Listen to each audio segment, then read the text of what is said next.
Deputy Speaker, sa ating mga co-chair, sa ating mga colleague, at ang may inibitahan nating mga resource speakers ngayong umaga, at sa taong bayan na nakikinig po sa aking tinig ngayon. Gusto ko rin makinig yung mga bashers natin. Gusto ko rin makinig ng mga bayaran ng mga trolls at bayaran ng mga vloggers. Gusto ko makinig kayo para makita niyo yung katangahan ninyo. Oh, gusto ko munang banggitin, Your Honor, ang sinasabi po ng Biblia. Anong sabi ng Biblia sa Romans chapter 3? Hawak-hawak ko ang Biblia ngayon. In verse number 12, ang sabi rito, they're all gone out of the way. They are together become unprofitable. There's none that do it good, no not one. Their throat is an open sepulcher. Anong ibig sabihin ng their throat is an open sepulcher? Nanlalait, nang-aabuso, nang-iinsulto, nagmumura, naninira. Yan ang ibig sabihin ng their throat is like an open sepulcher. With their tongues they have used deceit.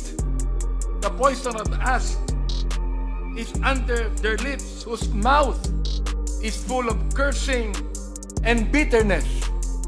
Their feet are swift to shed blood. Destruction and misery are in their ways, and the way of peace have they not known. Kung meron kayong Biblia, tingnan nyo kung anong sinasabi dyan. O ito ngayon ang aking mensahe, tatlo lang Ano yon? Galit, respeto, pagmamahal. Bakit may Quadcom?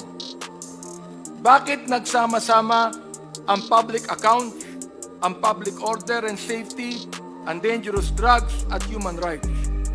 Sapagkat pare-pareho ang mga taong pinapatawag namin to shed light on what is happening to our country.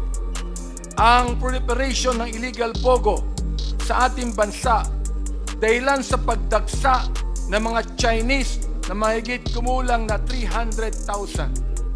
Ang tanong ay ganito, sino ang nagbigay ng birth certificate sa kanila na naniniwala kaming fraudulently acquired?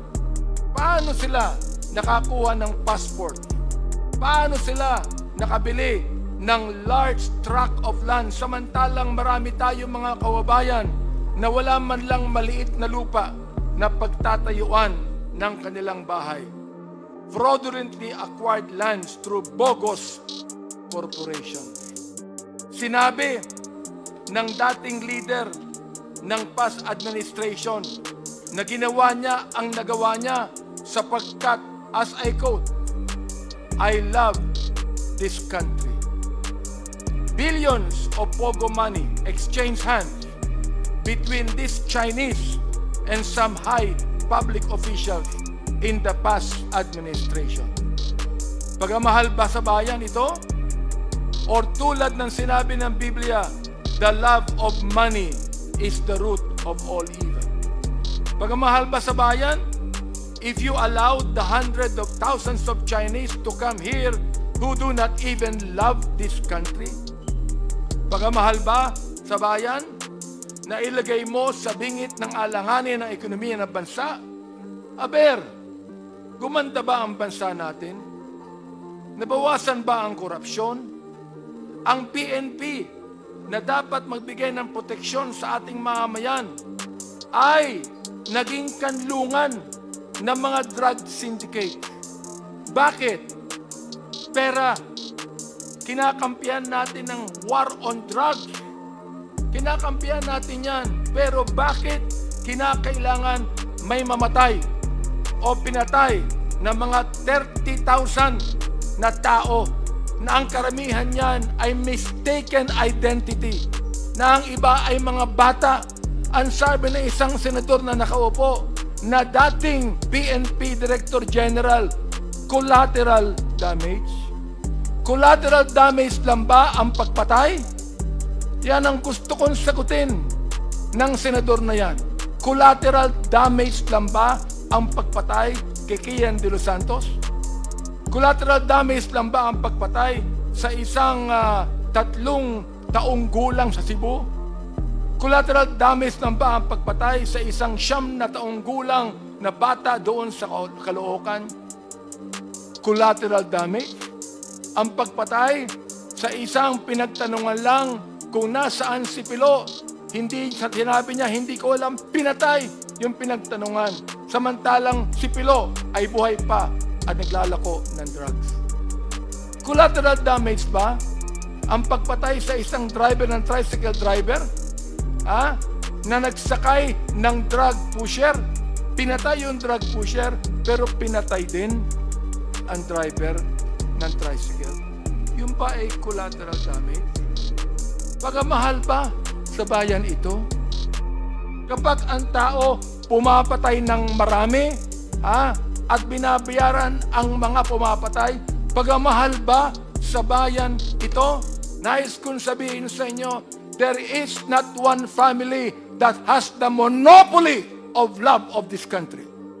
There are almost 120 million Filipinos, and most of these Filipinos love their country.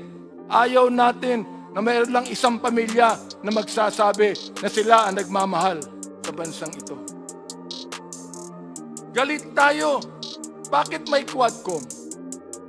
Galit tayo sa masama na tinutulak ang bansa sa kasamaan. Bakit may Quadcom? Galit tayo sa Pogo o anumang sugal na lalong nagpapahirap sa ating bayan at nagpapayaman sa ilan. Galit tayo sa droga na pumapatay sa maraming ating kabataan. Galit tayo sa mga human rights violators. Ito man ay agents ng pamahalaan o NPAs o terorista o mga kriminal na naghahasik ng kaguluhan sa ating mahal na bayan. Hindi po tayo terorista. Ano po? Hindi tayo terorista. Hindi tayo komunista. Hindi tayo diktatorya. Tayo ay demokrasya na nagmamahal sa isang malayang bansa. May respeto sa saligang batas, sa karapatang pantao, sa mararangal na mga public officials, lalo na sa taong bayan. Ayaw natin ng proliferation of illegal gambling. Ayaw natin ng mga Chinese na gusto tayong sakupin. Ayaw natin ng ilang mga opisyal ng bayan na imbis na suportahan ang bayan ay nakikitulog sa higaan ng mga dayuhan. Ayaw natin ng illegal na droga. Ayaw natin ng patayan. Galit tayo dyan. Respetado natin ang batas at dahil dito, mahal natin ang ating bayang Pilipinas. Yan, mga kaibigan, ang Quadcom. Kaya ngayon, nandito muli tayo. Tuloy po ang ating trabaho because we realize the gravity of the task before us. As a result of our hearings, we have already proposed legislation that will address the issues we have unearthed as we dug into the house and wife of extrajudicial killings. Pero hindi pa po natatapos sa pag-propose ng batas. As mentioned by our co-chair, Representative Barbers, we will also recommend the prosecution of those behind these monstrous killings. It is my hope, my prayer, that these recommendations are followed through so that justice is served for the families of the victims of the EJ case. Maraming salamat po, Mr. Chairman, sa pagkakataong binigay sa akin.